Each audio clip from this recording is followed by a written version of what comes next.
Hello दोस्तों, नमस्कार सभी को। कर दिखाओ कुछ ऐसा दुनिया करना चाहे आपके जैसा। नमस्कार दोस्तों, मैं आपका दोस्त स्वागत करता हूं एक अनदर वीडियो में। आज बात करूंगा जो 12th स्टैंडर्ड के बच्चा है उसके लिए जो प्री प्लानिंग क्या है, उसकी स्ट्रेटजी क्या है, उसकी रणनीति क्या रहने वाली 2022 जो 23 में एग्जाम देगा 12th स्टैंडर्ड का बच्चा या 10th स्टैंडर्ड की, उसकी भी स्ट्रेटजी मैं अलग बनाऊंगा। अगर किसी की डिमांड होगी तो वो बनाया जाएगा, लेकिन अदरवाइज नहीं बनाऊंगा। अगर आपकी डिमांड होगी तो ही। लेकिन आज बात करूंगा जो 12th स्टैंडर्ड का बच्चा, आरबीएससी बोर्ड एनसीईआरटी सिलेबस लागू है जिस भी राज्य में हो, लेकिन मैं बात करूंगा स्पेसिफिक, ये हर बोर्ड में एग्जाम में ये लागू हो। अगर विद्यार्थी लागू करना चाहे तो लागू हो सकता है, अगर इस स्ट्रेटजी से पढ़ता है तो। अदरवाइज मैं बात करूंगा स्पेसिफिक राजस्थान बोर्ड के विद्यार्थियों के लिए जो अपनी प्री प्लानिंग नहीं बनाते हैं। देखते हैं कि अब जैसे कि अब चलती ग्रीष्मकालीन अवकाश चल रहे हैं, बहुत सारे विद्यार्थी एंजॉय कर रहे हैं और बहुत कम वो विद्यार्थी ऐसा होता है उसका ड्रीम है वो अभी से स्टार्ट कर, क्योंकि इस बार आपका सिलेबस रिड्यूस नहीं होगा, आपको पूरा सिलेबस पढ़ना होगा, सिलेबस पूरा। और एनसीईआरटी सिलेबस लागू है ये तो आप सभी को ज्ञात है, लेकिन एनसीईआरटी सिलेबस को पूरा पढ़ना और थोड़ा मतलब नए विद्यार्थी के लिए एक मतलब इतना कठिन तो मैं तो नहीं कह सकता, लेकिन एक विद्यार्थी नया विद्यार्थी होता है उसके लिए कठिन हो सकता है। लेकिन मैं आपको आसान आपके लिए कुछ मतलब मेरा अनुभव है और मैं आपके सामने एक मतलब मेरे पूरा वीडियो जरूर देखिएगा। आपकी मैं कुछ ऑफर आपके लेकर आया हूं। जो भी मेरा ये विद्यार्थी 12th स्टैंडर्ड का बच्चा देख रहा है या फिर 10th स्टैंडर्ड, उसकी भी प्लानिंग बनाऊंगा, लेकिन पहले नहीं बनाऊंगा। अगर आपकी डिमांड होगी तो ही, अदरवाइज नहीं। अगर आप चैनल पर नए हैं तो प्लीज चैनल को सब्सक्राइब कीजिए और बेल आइकन का घंटा दबाना ना भूलिएगा। लाइक शेयर कमेंट जरूर कीजिएगा और मेरा प्रयास है कि आपको अच्छा कंटेंट दूं। और आज बात करूंगा 12th स्टैंडर्ड के बच्चों के लिए, उनके लिए मैं दो तीन सब्जेक्ट, 5 सब्जेक्ट मान, लेकिन 2 सब्जेक्ट स्पेसिफिक और दूसरे सब्जेक्ट आपकी मैं हेल्प कर सकता हूं। जो मतलब जो विद्यार्थी खुद को कमजोर समझता है या फिर उसकी क्या मतलब प्लानिंग रहने वाली है। आज का वीडियो शुरू करते हैं देरी किए बगैर। आरबीएससी बोर्ड क्लास 12th मैंने पहले बता दिया 2022-23 सत्र में, जो इस बार सत्र शुरू होने वाला है। और एग्जाम पैटर्न क्या रहेगा, एग्जाम पैटर्न क्या रहेगा और इसकी स्ट्रेटजी, इसकी प्लानिंग, इसकी रणनीति क्या रहेगी। बात करूंगा एग्जाम पैटर्न की, बात करूं तो 80 मार्क्स का पेपर होगा। पहले भी 80 मार्क्स का होता था, अभी भी 80 मार्क्स का होगा। और 20 मार्क्स स्कूल की तरफ से सेशनल मार्क्स के जाते हैं। ये मार्क्स ऐसे होते हैं जो विद्यार्थी अनुशासित रहता है या फिर वो अपने टीचर के प्रति अच्छा व्यवहार करता है तो आपको 20 में से 20 मार्क्स भेजे जा सकते हैं। तो इसका आपको विशेषकर ध्यान रखना है। स्कूल में अनुशासित रहना है, टीचर के प्रति व्यवहार अच्छा करना है।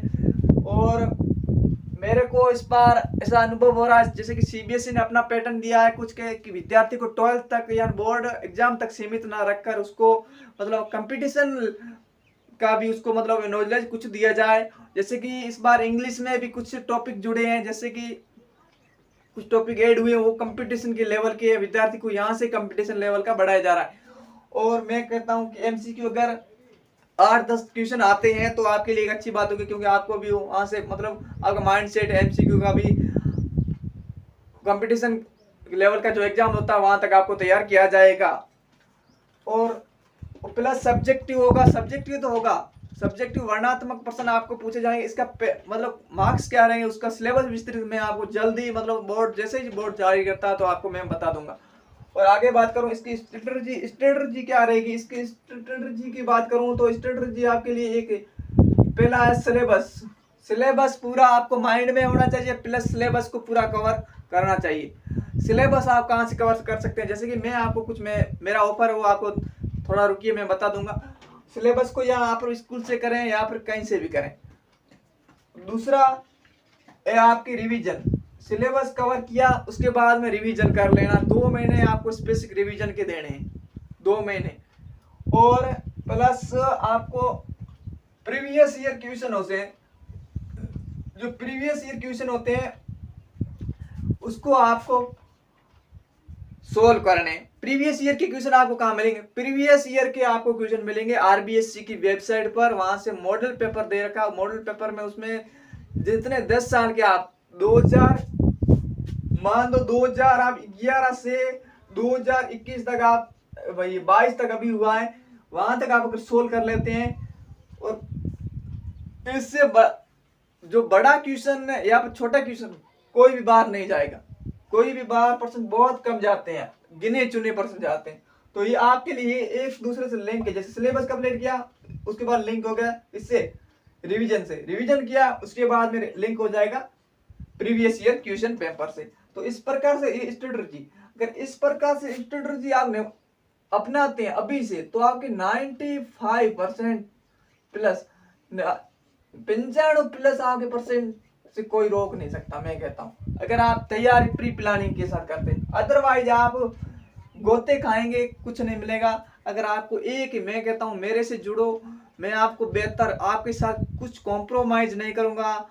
एक मेरा ये चैनल ही है, एक विद्यार्थी हित में रहेगा। जो भी आरबीएससी विद्यार्थी देख रहा है या फिर एनसीईआरटी किसी भी राज्य में हो वो देख रहा है, मैं आपको बेहतर से बेहतर कंटेंट दूंगा, उसमें कुछ कॉम्प्रोमाइज नहीं करूंगा। और प्लस में आपके एमसीक्यू भी, मैं अगर एमसीक्यू पैटर्न होगा तो उसका भी लेके आऊंगा। और उसके साथ में क्या कह रहा हूँ, मेरा जो मैंने ऑफर रखा वो ऑफर ये है कि आपको मैं हिस्ट्री पूरी, जो हिस्ट्री 12वीं कक्षा में लगती है हिस्ट्री पूरी प्लस पॉलिटिकल पूरी करवाऊंगा। पॉलिटिकल आपको पूरी करवाई जाएगी, पॉलिटिकल साइंस आपको पूरी कराऊंगा। प्लस में हिंदी भी, हिंदी आपको क्या है, हिंदी आपको कंपलसरी की, जैसे कि मैं आपको चैप्टर तो खुद पढ़ लेना। प्लस में आपको मैं क्या करवाऊंगा, आपको ग्रामर में करवा दूंगा, ठीक है। ग्रामर प्लस जो कवि परिचय होता है, पोइट इंट्रोडक्शन, वो आपको मैं करवा दूंगा, ठीक है।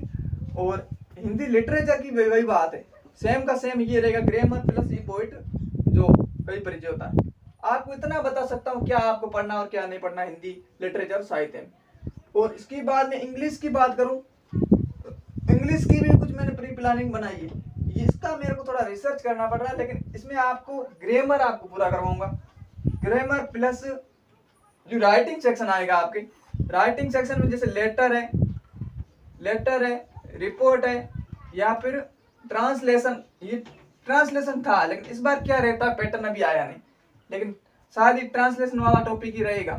और इसमें कुछ मतलब ये, और स्पीच इस बार था 2022 में था नहीं, लेकिन 23 में अगर स्पीच आता तो स्पीच भी आपको करवाया जाएगा। और भी है लेटर, लेटर 3-4 प्रकार के होते हैं। आपको एक फिक्स लाइन, जो फिक्स लाइन बहुत कम बताएंगे, लेकिन मैं आपको फिक्स लाइन बताऊंगा वहां से आपको। और एक रिपोर्ट के फिक्स लाइन, लेटर की फिक्स लाइन, स्पीच की कुछ आपको फिक्स लाइन बता दूंगा, अदरवाइज आपको बता दूंगा मोस्ट कौन से रहने वाले। तो इस प्रकार से ये आपका रहने वाला है सिलेबस। और ये आपको मैं कहता हूँ हिस्ट्री पॉलिटिकल का जो भी मेरा विद्यार्थी देख रहा है उसको मैं स्पेसिफिक कहूंगा, आपको कहीं नहीं जाने का है। अगर आप मेरे को कमेंट करेंगे कि आज से क्लास शुरू कर दो, मैं आज से कर दूंगा, लेकिन मैं थोड़ा बोर्ड का एग्जाम पैटर्न आ जाए उसके बाद में करूँ तो अपने मतलब सुव्यवस्थित हो जाएगा। और इसी में आशा करता हूँ कि आपने मेरा प्रयास के विद्यार्थी में मैंने पहले भी बता दिया, लेकिन चैनल पर नए हैं तो प्लीज चैनल को सब्सक्राइब कीजिए और लाइक शेयर कमेंट जरूर कीजिए। बेल आइकन घंटा दबाना ना भूलिएगा। आप लाइक शेयर कमेंट नहीं करते, बिल्कुल नहीं, आप ना तो सब्सक्राइब करते, इन्हें भरोसा नहीं है। आप देख लेना, आज देख रहे हो, एग्जाम के बाद में देख लेना कि सिलेबस मेरा कितना करवाया इस चैनल पर, आप देख लेना। अदरवाइज आप नए हैं तो मैं कहता हूँ आप जुड़िए जरूर, एक बार मेरे पर भरोसा जरूर कीजिएगा। आपके साथ कुछ कॉम्प्रोमाइज, आपके साथ कुछ समझौता नहीं करूंगा, आपकी खिलवाड़ आपके साथ कुछ नहीं किया जाएगा। मैं एक विद्यार्थी रहा हूँ, विद्यार्थी की भावनाओं को समझता हूँ, मैं आपको बेहतर से बेहतर दूंगा, ऐसी मेरी आशा है। और आशा ये व्यक्ति को जीवित रखती है। कहते हैं कि गरीब के घर में पैदा होना कोई गुनाह नहीं, लेकिन गरीबी मरना एक बड़ा गुनाह है। तो आपको एक अच्छा मतलब कमजोर है वो कमजोर नहीं रहना है, कमजोर से आपको क्या बनना है, एक इंटेलिजेंट, एक होशियार बनना है। तो आपको मेरी बात थोड़ी कड़वी लगी या फिर कुछ अच्छी लगी तो कमेंट कीजिए। और तब तक के लिए जय हिंद, मिलते हैं नेक्स्ट वीडियो में। वंदे मातरम।